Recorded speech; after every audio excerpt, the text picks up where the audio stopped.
I'm 67 years old, and until 6 months ago, I thought I knew exactly how my life would end. Quietly. Alone. In the house where my wife and I raised our son, where she died 5 years ago. My son died 12 years ago in a car accident. My wife followed him 5 years later, her heart never really recovering from losing him. I was the last Jacobs left, and I'd made peace with that. Then my phone rang on a Tuesday morning in March, and a woman from Child Protective Services said 7 words that changed everything. Did you know you have a grandson? Before we dive in, have you ever gotten news that completely upended everything you thought you knew about your life? Share your thoughts in the comments below. And if you love stories about second chances, unexpected family, and discovering purpose when you least expect it, please subscribe so you don't miss our next one. Now let me tell you about Tyler, and how a grandson I never knew existed taught this man how to live again. On the morning of March 12th, I was sitting at my kitchen table, drinking coffee and reading the newspaper like I did every morning. I'd been retired for 2 years. 35 years as a civil engineer, mostly infrastructure projects, bridges and water systems. I still did occasional consulting work when former colleagues called with questions, but mostly my days were quiet, predictable. I'd wake up at 6, make coffee, read the paper, maybe work in the yard if the weather was decent. Have lunch, read a book, make dinner for one, watch the news. Go to bed. It was a fine life. Not exciting, but fine. I had a few friends, other retired engineers, guys I played poker with once a month. My neighbors were friendly. I kept busy enough, but I was lonely. I'd been lonely since Ellen died 5 years ago. And if I was honest, I'd been lonely since Michael died 7 years before that.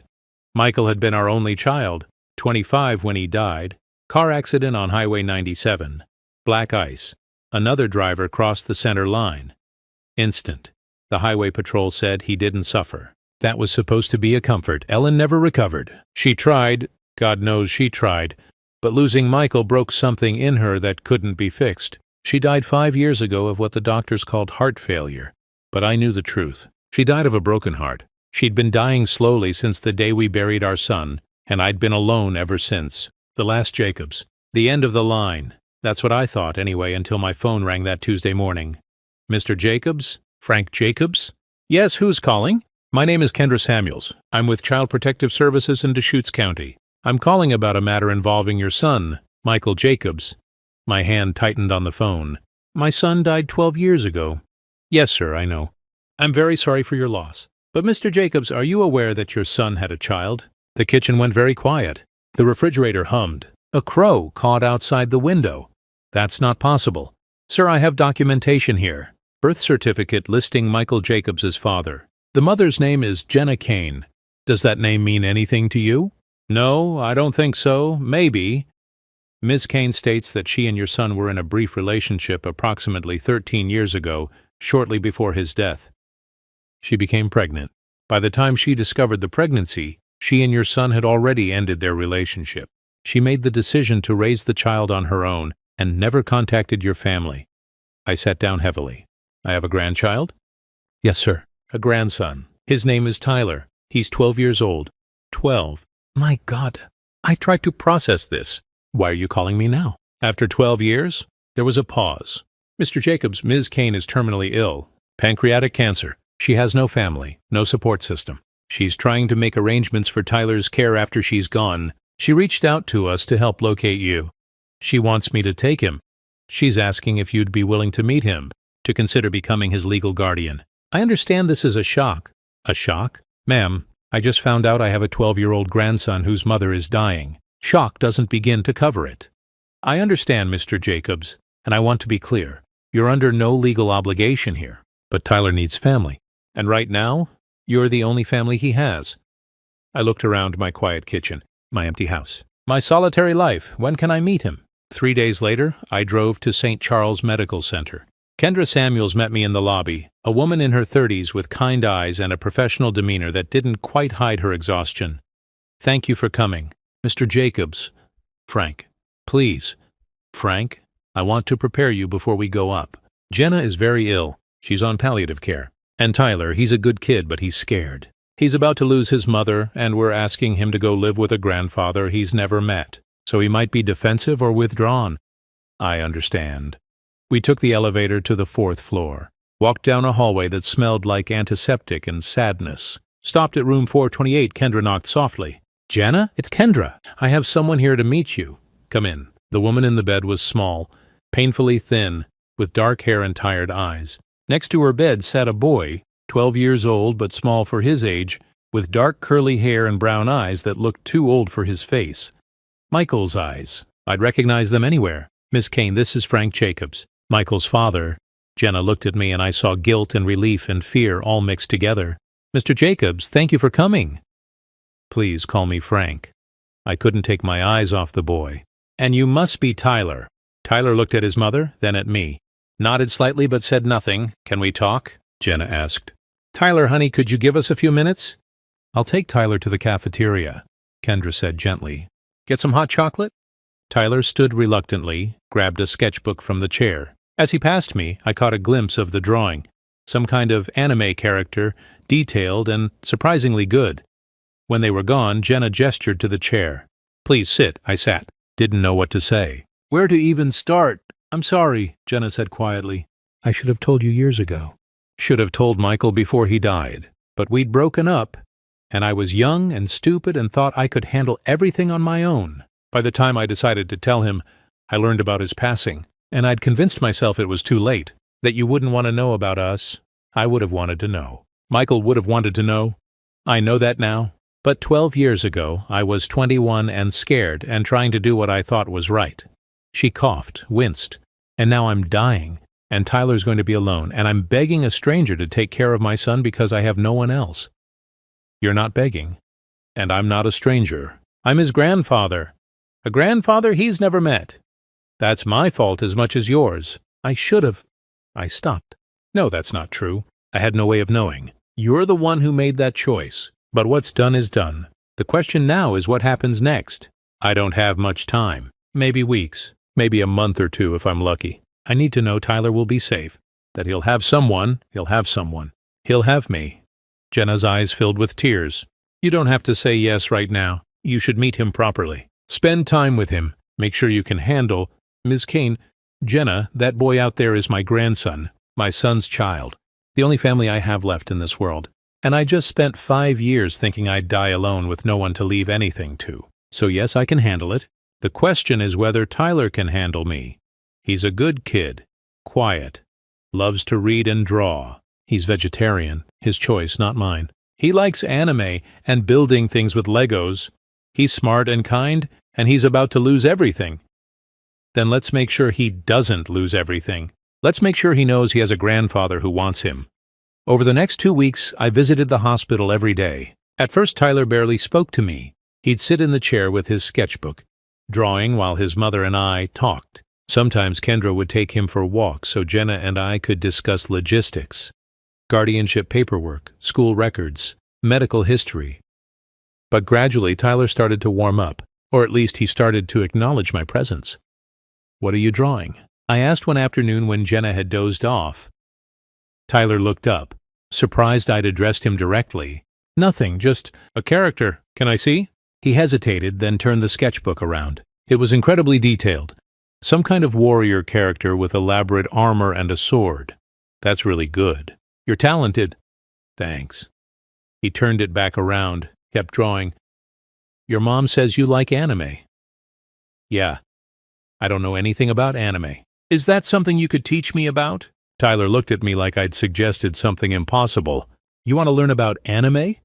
"Well, if we're going to be spending time together, I should probably know what you're interested in." "We're going to be spending time together." I chose my words carefully. "Your mom is very sick, and when she can't take care of you anymore, you're going to come live with me. If that's okay with you." "Do I have a choice?" "Yes, you always have a choice. But Tyler, I'm your grandfather. Your dad was my son. And I'd like the chance to get to know you. To be your family. I don't know you." "I know, but that's something we can fix. If you're willing to try." Tyler was quiet for a long moment. Then, "Did you love my dad?" "More than anything in the world. Do you miss him?"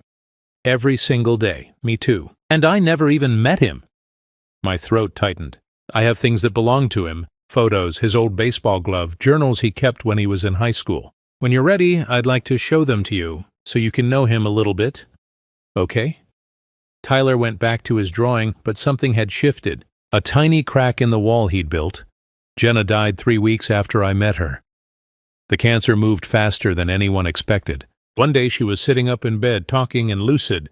3 days later, she slipped into unconsciousness. 2 days after that, she was gone. Tyler was with her at the end. So was I. She died quietly, holding Tyler's hand, with me standing in the corner of the room feeling helpless and heartbroken for this boy I barely knew who was losing the only parent he'd ever had.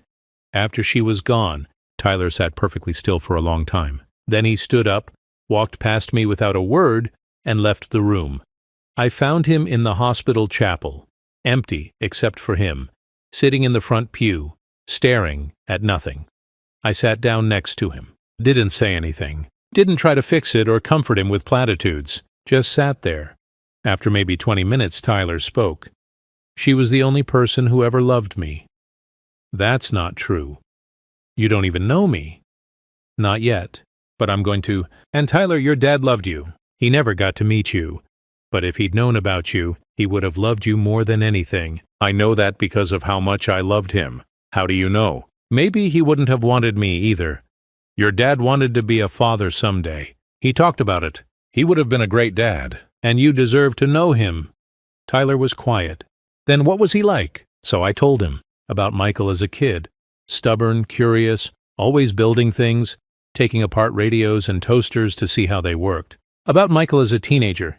Good student, terrible at basketball, but determined to make the team anyway, loyal friend. About Michael as a young man, studying engineering, excited about his first real job, talking about wanting to make a difference. Tyler listened to every word like he was memorizing it. He sounds cool. He was. And you remind me of him. The way you focus when you're drawing. The way you think before you speak. You have his eyes. I do? Exactly his eyes. Same color, same shape. It's like seeing him again. Tyler's face crumpled then. He started crying. Deep, wrenching sobs that shook his whole body. I put my arm around him, and he leaned into me. And we sat there in that empty chapel while my grandson grieved for the mother he'd lost and the father he'd never known. And I grieved too, for my son, for Ellen, for all the years we'd missed with this boy, for all the ways life breaks your heart, even when you think you have no heart left to break. Tyler moved into my house the day after Jenna's funeral. He'd been sleeping at a neighbor's house before that. It was immediately clear that neither of us had any idea what we were doing. I'd set up the guest room for him, cleaned it out, bought new sheets, put in a desk for homework. It looked sterile and uncomfortable, like a hotel room. Tyler stood in the doorway with his 2 suitcases and looked around. This is my room? For now. We can get different furniture if you want. Paint it a different color. Whatever you need. It's fine. It wasn't fine. Nothing was fine. But we were both pretending. The first week was painful. Tyler was quiet. Not just shy quiet, but grief quiet. He'd go to his room after dinner, and I wouldn't see him until breakfast. He ate almost nothing. He didn't watch TV or ask to use the computer. He just existed. I tried to give him space, tried to be available without hovering, but I had no idea what a 12-year-old needed. No idea how to help him through grief when I was barely managing my own. I called Kendra Samuels, the CPS worker. I don't know what I'm doing. He barely eats. He barely talks. I feel like I'm failing him. You're not failing him, Frank. He just lost his mother. He's in a new place with someone he barely knows. Give him time. Just be present. That's all you can do. So I tried to be present. I'd knock on his door before bed. Just checking if you need anything. Water? Extra blanket? I'm fine. Okay. Good night, Tyler. Good night. Small exchanges. Nothing deep. But at least we were talking. 2 weeks after Tyler moved in, I was cleaning out the garage and found a box I hadn't opened in years. Michael's things. The ones Ellen had packed up after he died and I'd never been able to look through. I brought it inside, set it on the kitchen table, opened it slowly inside. Michael's high school yearbooks, his baseball glove, photos, a journal he'd kept senior year, his college diploma, the watch I'd given him for graduation. I sat there looking at these remnants of my son's life, feeling the familiar ache of loss when Tyler appeared in the doorway. What's that? Things that belong to your dad. I found them in the garage. Tyler came closer, curious despite himself. Can I see? Of course. Pull up a chair. We spent the next 2 hours going through that box together. I showed Tyler photos. Michael as a baby, as a kid, playing baseball, at prom, at college graduation. Tyler studied each one carefully, like he was memorizing his father's face. He looks happy, Tyler said. He was. He loved life, loved people. He was always laughing. Tyler picked up the baseball glove. Did he play baseball? He did. Shortstop. He wasn't the best player on the team, but he worked harder than anyone else. Never gave up. Did you go to his games? Every single one. His mom and I never missed a game. Tyler ran his fingers over the worn leather. I've never played baseball. Would you like to? I don't know. I'm not very good at sports. Neither was your dad when he started. But he kept trying. That's what mattered. Tyler set down the glove, picked up the journal. What's this? Your dad's journal from his senior year of high school. He wrote in it almost every day. Can I read it? I hesitated. The journal was private, intimate, but Tyler deserved to know his father. Yes, you can read it. Tyler clutched the journal like it was treasure.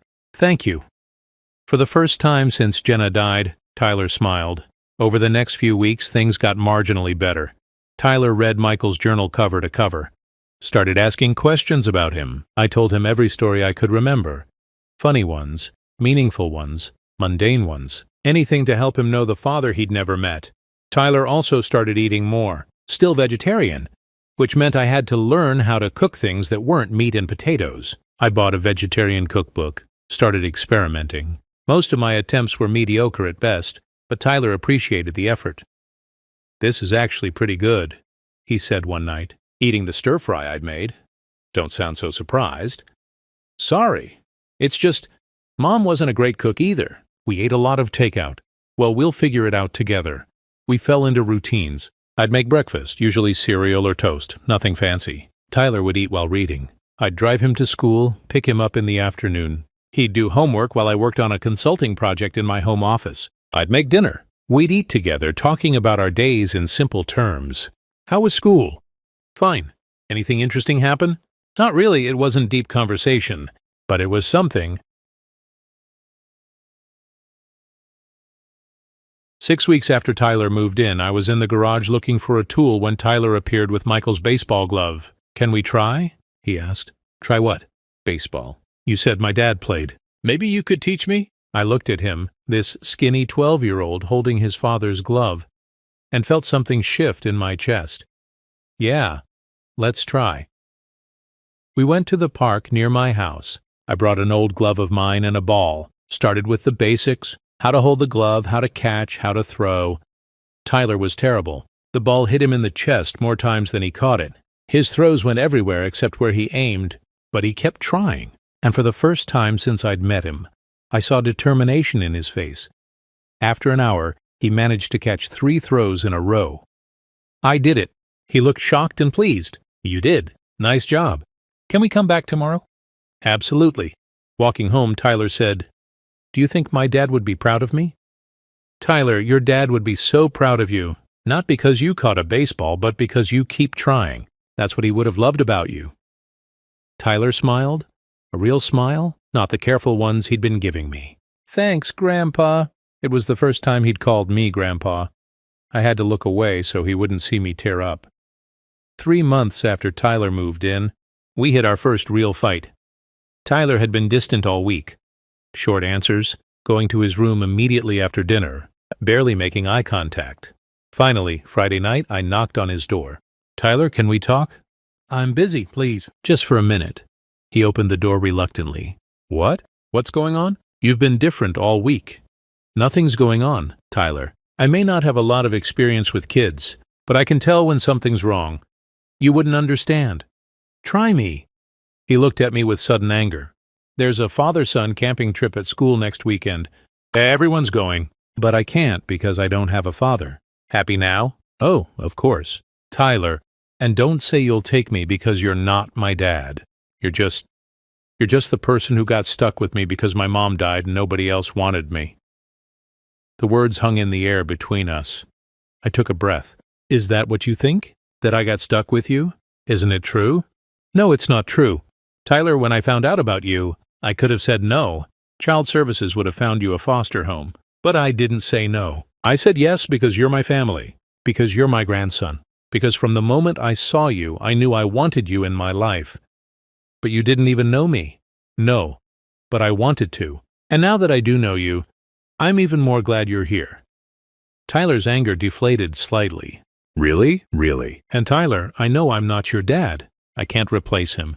But I'm your grandfather. And if the school is doing a father-son camping trip, then we're going. You'd really go? Tyler, I'd do anything for you. I thought you knew that by now. He looked down. Sorry for saying that stuff. You don't need to apologize. You're allowed to be angry. You're allowed to miss your mom and wish things were different. But you're not allowed to think that you're unwanted, because you are very, very wanted.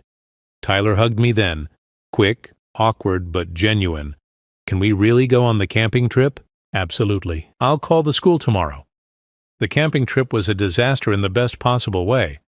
I hadn't been camping in probably 30 years. Had no idea what I was doing. Forgot half the supplies we needed. It took us 45 minutes to set up our tent. And even then, I wasn't sure it wouldn't collapse overnight. Tyler found the whole thing hilarious. Grandpa, you're terrible at this. I'm aware. Thank you for pointing it out. We should have watched a YouTube video first. That would have been smart. But we figured it out. Made hot dogs over the fire. Veggie dogs for Tyler. Attempted s'mores with minimal success. Sat around talking with the other fathers and sons, and if anyone thought it was strange that Tyler was there with his grandfather instead of his dad, they had the grace not to mention it. That night, lying in our lopsided tent with flashlights making shadows on the fabric, Tyler said, "Thanks for coming with me. Thanks for inviting me. I was scared everyone would think it was weird that you're my grandpa, not my dad." Did they? No. Actually, Mr. Grant, Sam's dad, said he thought it was really cool that you came, that his dad lives in Florida and he never sees him. So Sam was kind of jealous. Well, I'm glad I could make you the envy of Sam Grant. Tyler laughed. Grandpa? Yeah? I'm glad I live with you. I know it's been hard. And weird. But I'm glad. Me too, Tyler. Me too. 6 months after Tyler moved in, he was doing better at school. Grades weren't perfect, but he was trying. He joined the art club and was slowly making friends. He still drew constantly, and I'd started hanging his drawings on the refrigerator like a proud parent. We played baseball at the park twice a week. Tyler was improving. He'd actually caught a pop fly the previous weekend and had been proud of himself for days. We'd also started a weekly ritual, Saturday morning pancakes. Tyler would help me make them. Vegetarian ones, of course. And we'd eat together while he told me about whatever anime he was watching. I still didn't understand most of it, but I liked listening to him talk. We still had hard days. Days when Tyler missed his mom. Days when I felt inadequate. Days when we both felt the weight of everything we'd lost. But we were making it work, building something new from broken pieces. One Saturday, about 8 months after Tyler moved in, we were at the park playing baseball when a ball rolled over from another field. A kid ran over to get it, maybe 13 or 14, wearing a jersey from the local youth league. "Hey," he said to Tyler, "you're pretty good. Do you play?" Tyler looked uncomfortable. "Not really, just with my grandpa." "You should try out for the league. We need more players." "I'm not good enough." "Dude, half our team isn't good. It's just for fun. Tryouts are next month." After the kid left, Tyler looked at me. "Do you think I could?" "Try out for the league?" "Yeah, would that be stupid?" "Tyler, it wouldn't be stupid at all. If you want to try, we'll make it happen. But what if I'm terrible?" "Then you'll be terrible, but you'll be trying." Tyler considered this. "Okay, let's do it." Tyler made the team. Barely, but he made it. Coaches put him in right field where the ball rarely went, and he struck out more often than he hit. But he showed up to every practice, worked hard, improved gradually, and I went to every single game, sat in the bleachers with the other parents, cheered when Tyler caught a ball or managed to get on base, consoled him when he struck out. "I'm sorry I'm not better," he said after one particularly bad game where he'd struck out 3 times. "Tyler, you played your heart out. That's all I care about." "But I let the team down." "No, you didn't. You tried your best. That's never letting anyone down." By the end of the season, Tyler had improved enough to get a few hits, make some solid catches, and even steal a base once. His team didn't win the championship, but Tyler didn't seem to care. "I had fun," he said as we walked to the car after the final game. "I'm so proud of you." For being bad at baseball? For not giving up and showing up every single practice and game and working hard. That's what makes me proud." Tyler smiled. "My dad would have liked that, huh? That I didn't give up? Your dad would have loved everything about you." A year after Tyler moved in, Kendra Samuels did a follow-up visit to check on us. We'd cleaned the house, Tyler's idea. We need to make a good impression. Tyler had even baked cookies, from a box. But still. Kendra looked around the living room where Tyler's drawings covered one wall. His backpack sat by the door, a half-finished Lego set occupied the coffee table. "This looks like a home," she said. "It is," Tyler said. "It's our home. How are things going?" Tyler looked at me, then at Kendra. "It's good. I mean, it was really hard at first. I miss my mom a lot. Still do. But Grandpa's he's been really good. He came to all my baseball games even though I'm terrible. He learned how to make vegetarian food. He watches anime with me even though he doesn't get it. And he tells me stories about my dad." "And how about you, Frank? How's it been for you?" I thought about it. Hard, I won't lie. I had no idea what I was doing. Still don't most days. But it's also been the best year I've had in a long time. Tyler gave me a reason to get up in the morning, a reason to care about the future. I thought my life was basically over, just waiting around to die. Then Tyler showed up and made me want to live one day at a time. Kendra smiled. "Sounds like you're both exactly where you need to be." 2 years after Tyler moved in, he turned 14. I threw him a birthday party, invited his friends from school and the baseball team, ordered pizza, made a cake that was lopsided but edible, watching Tyler laugh with his friends, blow out candles, open presents. I felt something I hadn't felt in years. I felt like I was part of a family again. That night, after everyone left and Tyler was helping clean up, he said, "That was the best birthday ever." Tyler is 15 now, in 10th grade, doing well in school. He's still on the baseball team. He's improving every season. He draws constantly. His room is covered with sketches and paintings. He's talking about maybe studying art in college someday. I'm 69 now. Still doing occasional consulting work, but my real job is being Tyler's grandfather, making sure he gets to school on time, helping with homework, going to his games, teaching him to drive, that's coming soon, God help us both. Being present. We have our inside jokes and our arguments and our comfortable silences. 2 nights ago, Tyler and I were watching a movie when he said, out of nowhere, "Grandpa, what's going to happen when I go to college?" "What do you mean?" "I mean, you'll be alone again, in this house, by yourself." "Tyler, you're 15. We have 3 years before we need to worry about that." "I know, but I do worry about it. I don't want you to be lonely again." I looked at this teen, this tall, gangly, almost 16-year-old who somehow cared about an old man's feelings and felt overwhelming love. "Tyler, even when you go to college, I won't be alone. You'll call. You'll visit me. I'll visit you. You'll tell me about your classes and your friends and whatever trouble you're getting into. And I'll be here, cheering you on like I always do. We don't stop being family just because we're in different places. Promise?" "Promise." He smiled, that crooked smile that was all Michael, and went back to watching the movie. But his hand reached over and squeezed mine once. Quick, almost embarrassed, the way teenage boys show affection when they're not quite ready to admit they still need their family. I squeezed back. One day I was putting away groceries when I noticed a drawing falling out of Tyler's backpack. I picked it up. This one was particularly good. Some kind of warrior character with intricate armor details, dynamic pose, clearly influenced by the anime he was always watching. But it wasn't the drawing itself that made me stop and stare. It was the signature in the bottom right corner. T. Kane Jacobs Knott. Tyler Kane. Not just his initials, but Kane Jacobs. His father's name, my name, combined with his mother's. I stood there holding a bag of carrots, staring at those 6 letters like they held the secrets of the universe.